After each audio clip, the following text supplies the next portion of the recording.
Meie torustikes ringlev vesi, olgu ta siis tarbevesi või küttevesi, peaks vastama enamasti igasugustele normidele. Ometi tekib küttesüsteemides tihtipeale ummistusi ja enam ei ole kuigi optimaalne see torude olukord. Mis siis juhtunud on?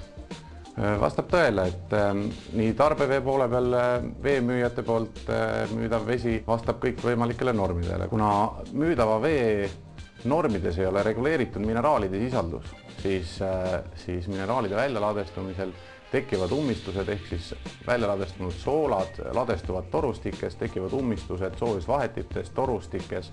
Need ummistavad samamoodi meie duši otsi, segisteid. Just nimelt see ongi see peamine probleem tarbevees. Küttesüsteemide puhul ei ole peamiseks probleemiks katlakivi, vaid on elektrokeemilise korrosiooni tulemusena tekkiv sade. See on selline mustas tahm, mida on kindlasti kõik näinud, kes on natukenegi küttesüsteemidega kokku puudunud. See ladestub ühtlaselt torustikes, radiaatorites, soojusvahetites, ummistab termoregulaatoreid. Just kahetorusüsteemide puhul on see suureks probleemiks saanud. No kui arvudes välja tuua, siis millist kahju me peame siis kandma, kui meil on hooldamata torud? On teada fakt, et juba 1 millimeeter eelpool kirjeldatud sadet tekitab kuni 10% suuremaid küttekulusid. See elektrokeemiline korrosioon tekitab torustikesse ja radiaatorites isolatsioonikihi. Kõige efektiivsem ja kaasaegsem lahendus sellele probleemile on Power elektromagnet veetöötlusseade. Lisame Power elektromagnetseadmele filtri, spetsiaalse filtri, mis kannatab 110 kraadi temperatuuri, mis korjab siis antud sademe välja. Filtrit saab lisada kõikidele küttesüsteemidele, kus on olemas ringluspump.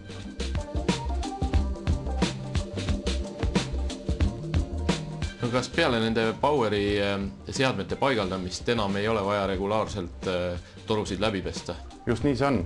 Power hoiab kogu süsteemi puhtas, samamoodi soojusvahetid. Ja neid iga-aastaseid läbipesusid ei ole enam tarvis teha. No kas sellise süsteemi seadme muretsemiseks oleks tarvis ühistul või majaomanikul siis panka pöörduda või kuidas see finantseering leida? Korteriühistutele pakume ka järelmaksu võimalust. Näiteks 60 korteriga elamu kuumakse tuleb alla 2500 krooni. Siin on näide tüüp korterelamust Mustamäel. 9-kordne maja, 4 trepikojaga, 120 korterit. Küttekulu 2009 aastal oli 1 300 000 krooni. Ülekulu 10% ehk siis keskmine sääst, mis on võimalik kokku hoida, kui küttesüsteem on puhas, on 130 000 krooni. Power seadme järelmaks on antud hoone puhul 3389. Võtame selle 12 kuuga korrutame, saame 40 668 krooni. Kui me nüüd võtame sellest säästust maha Poweri rendihinna või järelmaksu hinna, siis jääb korterelamu võiduks 89 332 krooni.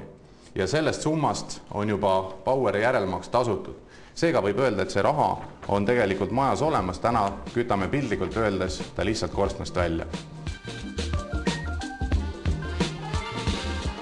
Oleme oma kodulehele pannud ka hästi lihtsa kalkulaatori, kus on korteri omanikel endil võimalik vaadata, palju neil oma majas on võimalik säästa, lisades sinna oma maja korterite arvu ja ruutmeetri küttekulu, mille saate oma viimaselt kommunaalarvelt vaadata. Saategi vastuseks, palju teie majas tekib ülekulu tänu sellele, et süsteem on saastunud ja palju oleks võimalik teil kokku hoida. Ja kellel tekkis nüüd huvi seadmete vastu ja palju lisaküsimusi, kohtab meid kindlasti ehitusmessil.